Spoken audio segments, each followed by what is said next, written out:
A ver. Entonces, un poco, la teoría de la relatividad especial, ¿vale? Bueno, básicamente lo que dice Einstein, que es un poco lo que revolucionó con esta teoría, ¿vale?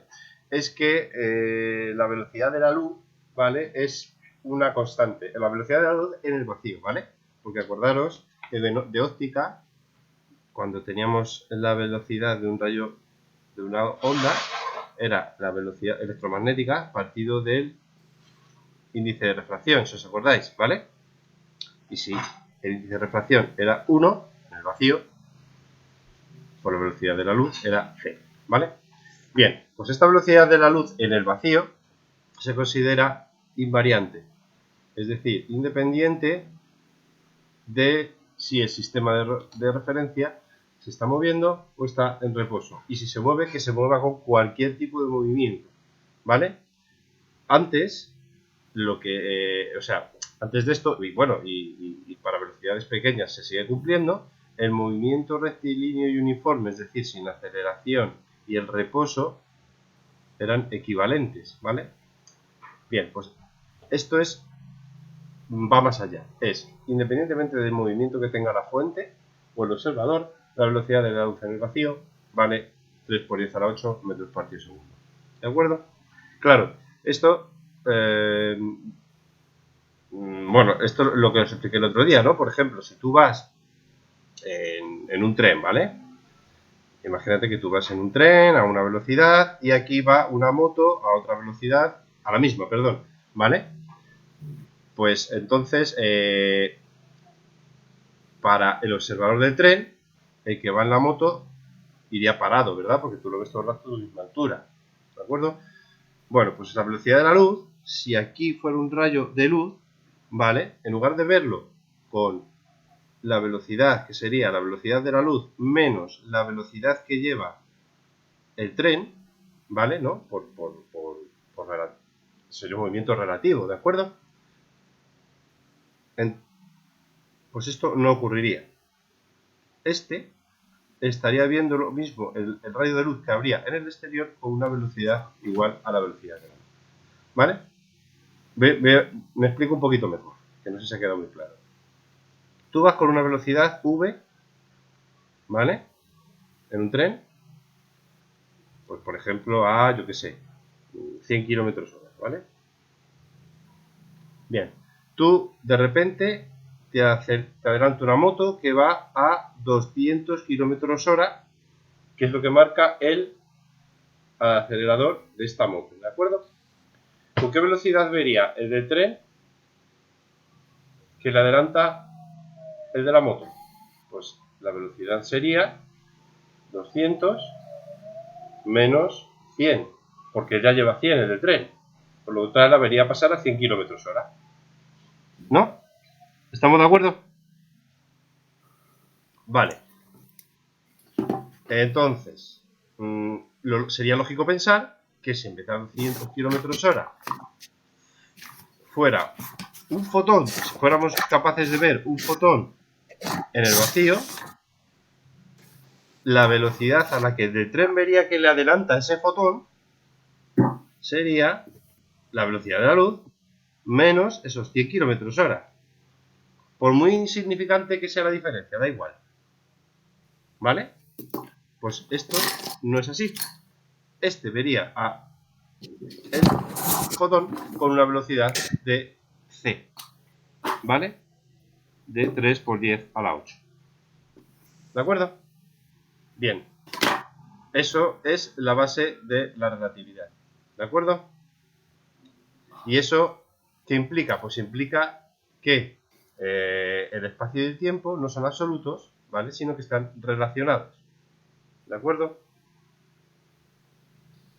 Entonces, y bueno, formando lo que se llama, que se dice un continuo espacio, hostia, aquí, tiempo. ¿Vale? Antes el tiempo era el mismo, midieras como lo midieras. Me da igual que estuvieras en el tren o en la moto. ¿Vale?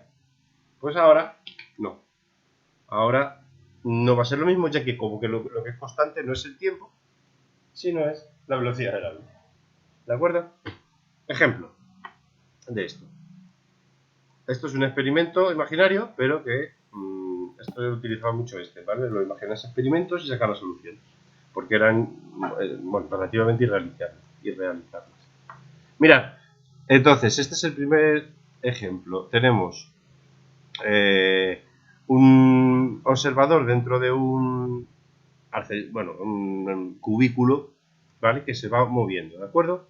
Entonces, este lo que hace es, con un láser, pega un pulso, aquí hay un espejo, vuelve, ¿vale? Y aquí hay un receptor, ¿de acuerdo? Que cuando el fotón o el rayo de luz llega, ¿vale? Pues desactiva el reloj que haya y mide lo que ha tardado el rayo de luz en ir de arriba a abajo, ¿vale? Bien, el que mide el observador que está dentro de ese cubículo se llama tiempo propio, ¿vale? ¿Por qué? Porque ocurre en el mismo lugar, ¿vale? La medición. Bien, mientras hace eso, otro fuera, cuando sale el rayo, activa un reloj, ¿vale? Y este que está sincronizado se activa también, ¿vale? Y va avanzando mientras el rayo va subiendo y bajando, ¿vale? Y cuando baja, se activa o se para este reloj de aquí que estaba sincronizado con el primero, ¿de acuerdo? Vale.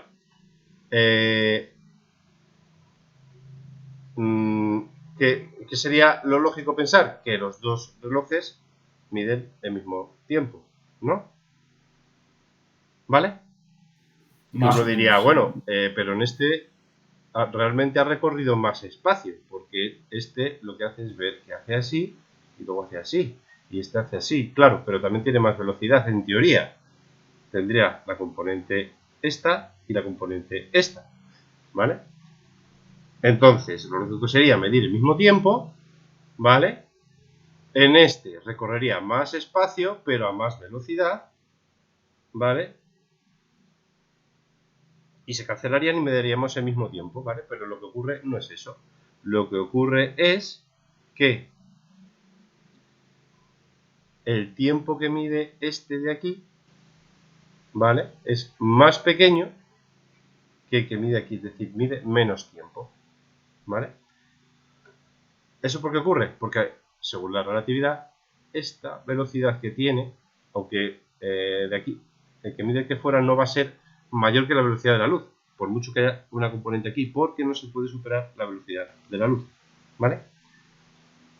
Con lo cual, bien, este mide, claro, al recorrer más espacio, la velocidad es la misma, pues lo que ocurre es que hay menos tiempo, ¿vale? Para este, o sea, perdón, recorrer más tiempo. ¿De acuerdo? Es decir, que el tiempo este que ha medido el tiempo propio, es decir, el tiempo que mide el de dentro del ascensor, va a ser menor que el tiempo medido por el observador, digamos, en reposo. ¿De acuerdo? Por eso lo de que si cogiéramos una nave y viajáramos a una velocidad cercana a la de la luz y volviéramos a la Tierra, para la persona que ha vuelto, ¿vale? Que baja de la nave, habría pasado menos tiempo que para el que la está esperando en la Tierra. ¿De acuerdo? ¿Vale? Bueno, y se vio, o se puede demostrar que la diferencia de tiempo viene dado por este factor que se llama factor de Lorentz con esta relación. Y este factor de Lorentz es, y esto es muy importante, porque se va a aplicar y siempre va a ser mayor que 1. ¿Vale? ¿De acuerdo? Por lo tanto, si es mayor que 1, el tiempo que se mide, este es el tiempo medido en reposo, es más pequeño que el tiempo propio o el tiempo medido por el que se está moviendo a velocidades cercanas a la luz, ¿vale? Bien, fijaros que este denominador, ¿vale? Si la velocidad es más pequeña que la velocidad de la luz, o bastante más pequeña que la velocidad de la luz, ¿vale? Este cociente tiende a 0, porque sería un número dividido entre algo que tiende a infinito, que tendería a 0, ¿vale? 1 menos 0 me daría 1, con lo cual, para velocidades más pequeñas de la luz, este factor tiende a 1, con lo cual los tiempos se igualan, ¿vale? Incremento de t será igual al factor de Lorentz por el tiempo propio. Si esto es 1, pues este tiempo es igual a este, ¿vale? Y es lo que ocurre de forma clásica, es decir, cuando hablamos de clásica nos referimos, bueno, no clásica, no, que eso es de cuantía, no relativista, perdón, no relativista, ¿vale? Y lo que pasa es que estamos acostumbrados a ello porque evidentemente nosotros nos movemos en un mundo no relativista, es decir, con velocidades no muy cercanas a la luz precisamente. ¿De acuerdo? ¿Entendido más o menos lo que ocurre con el tiempo? Cuando tenemos en cuenta que no es el tiempo lo que es un invariante, sino la velocidad de la luz, ¿vale? Bien, pero ocurre algo parecido con la distancia, ¿vale? Me ha ido, ¿dónde está la hoja? Aquí. Bien, mirad, vamos a hacer, haciendo otro experimento, ¿vale? Tenemos un observador dentro de una nave que se mueve a una velocidad pues relativamente cercana, es decir, mayor que el 20% de la velocidad de la luz, ¿vale? Que ese es, digamos, el límite establecido entre relativista y no relativista, ¿vale? Entonces, lo que quiere ir a Marte, por ejemplo, ¿vale? Entonces, lo que hace es, desde que sale, ¿de acuerdo? Mide la distancia a llegar a Marte, ¿de acuerdo? Bien, esta observadora es la misma de antes, ¿vale? Lo que va a hacer es medir la distancia que hay desde el punto de partida de donde salió la nave hasta Marte, ¿de acuerdo? Ahora, esta distancia, o esta longitud, perdón, esta es lo que vamos a llamar longitud propia, ¿vale? Porque este está en movimiento, ¿de acuerdo? Con lo cual, digamos, la medición que él hace es la que se está moviendo. Antes, también lo llamamos tiempo propio, precisamente al contrario, pero porque la medición que hace este, ¿vale? Es estática, porque está dentro con su reloj, y el reloj era el mismo.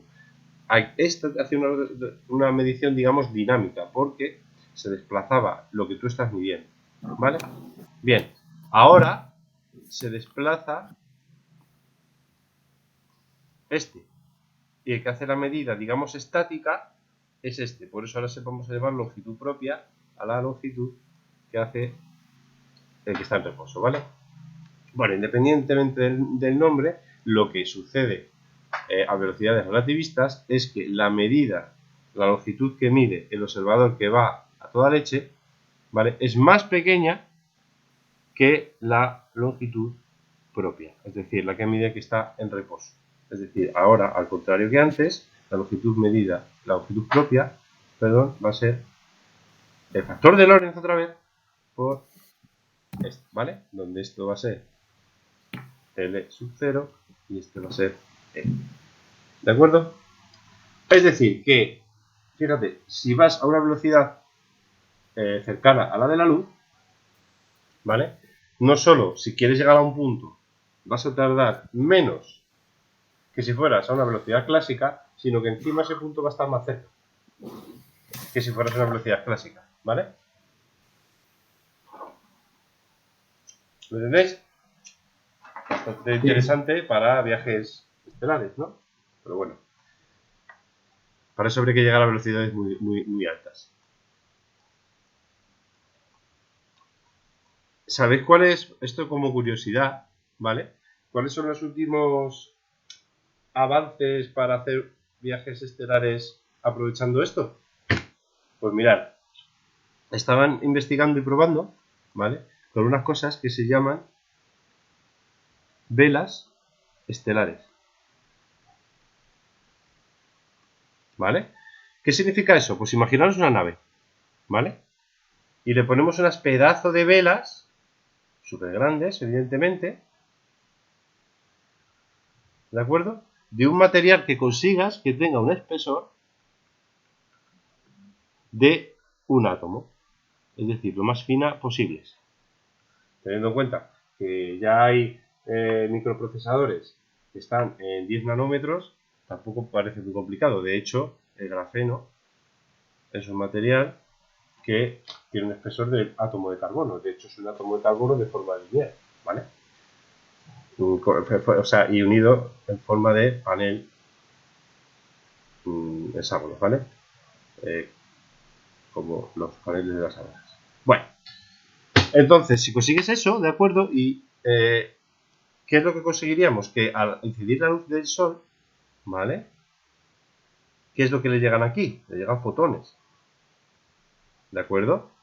Y entonces esos fotones golpearían, y todo el rato además, porque los fotones golpean siempre ¿a qué velocidad? A la velocidad de la luz, ¿de acuerdo? Y entonces, mientras más fotones lo golpearan, ¿de acuerdo? Teniendo en cuenta que en el espacio no hay rozamiento, ¿qué es lo que ocurriría?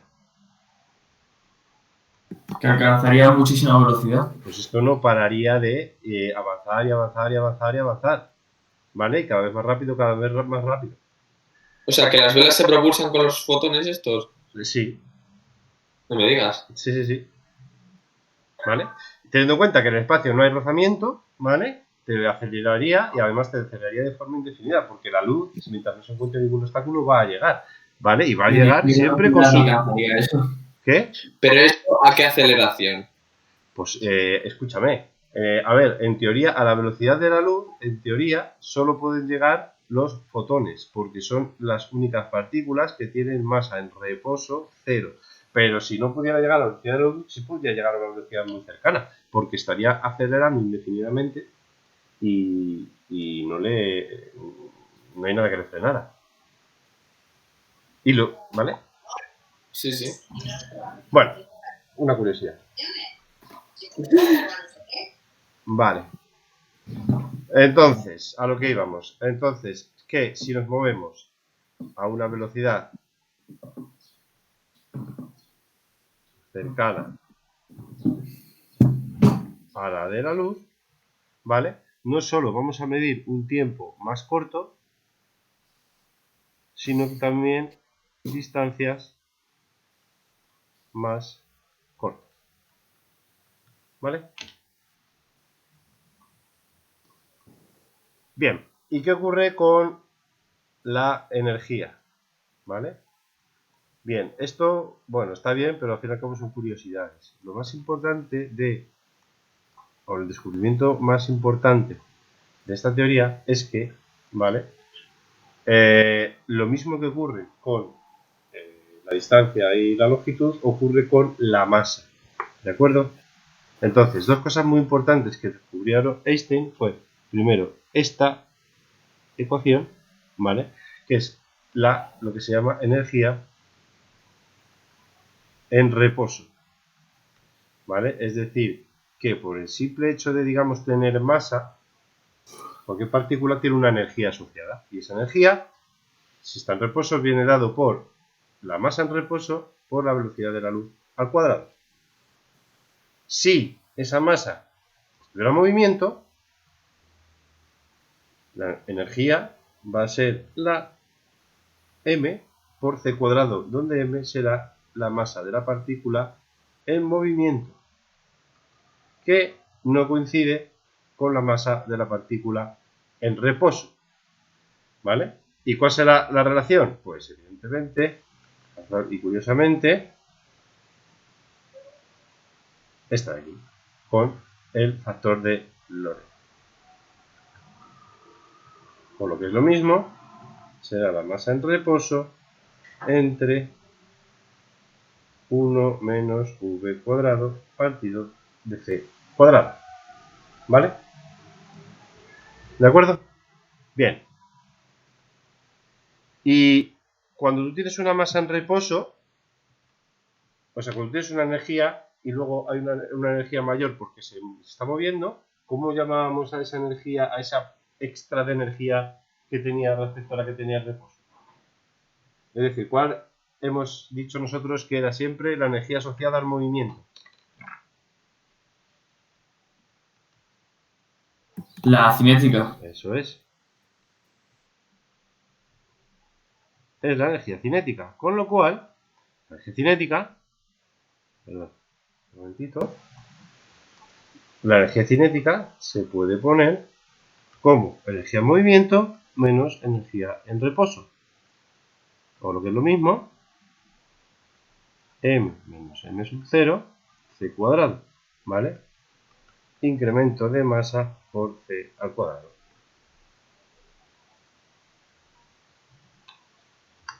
¿De acuerdo?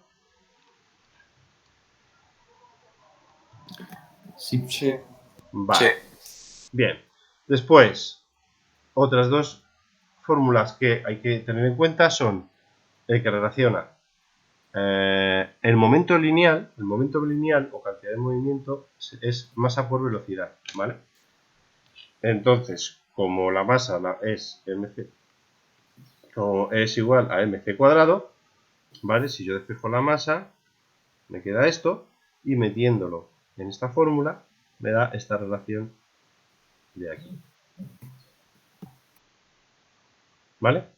Es decir, la cantidad de movimiento va a ser igual a la velocidad por la energía a partir de velocidad de la luz al cuadrado. ¿De acuerdo? Y luego estará aquí que relaciona también la energía con el momento lineal, dependiendo un poco de los datos que te den, ¿vale? Bien.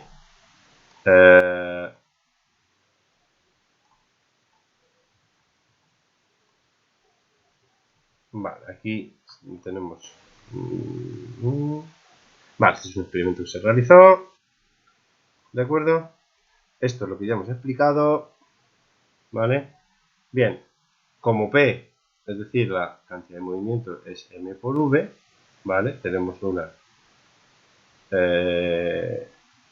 lo podemos poner también así. Factor del área por la masa de reposo por la velocidad, ¿vale? ¿Esto tendría sentido? No. ¿Por qué? Porque si la velocidad es cero, es decir, la masa de reposo no puede tener un momento lineal, ya que la velocidad es cero, ¿vale? Claro. Muy bien, pues esto ya estaría, ¿de acuerdo? Vale. Aquí al final la conclusión son lo que os dije antes, ¿vale? ¿Ves? Solo pueden adquirir la velocidad de la luz partículas con masa de reposo nula, es decir, los fotones. Los fotones son partículas que se supone que su masa de reposo es cero. Por eso pueden alcanzar la velocidad de la luz. Y la alcanzan, de hecho, sí o sí, si están en el vacío, ¿vale?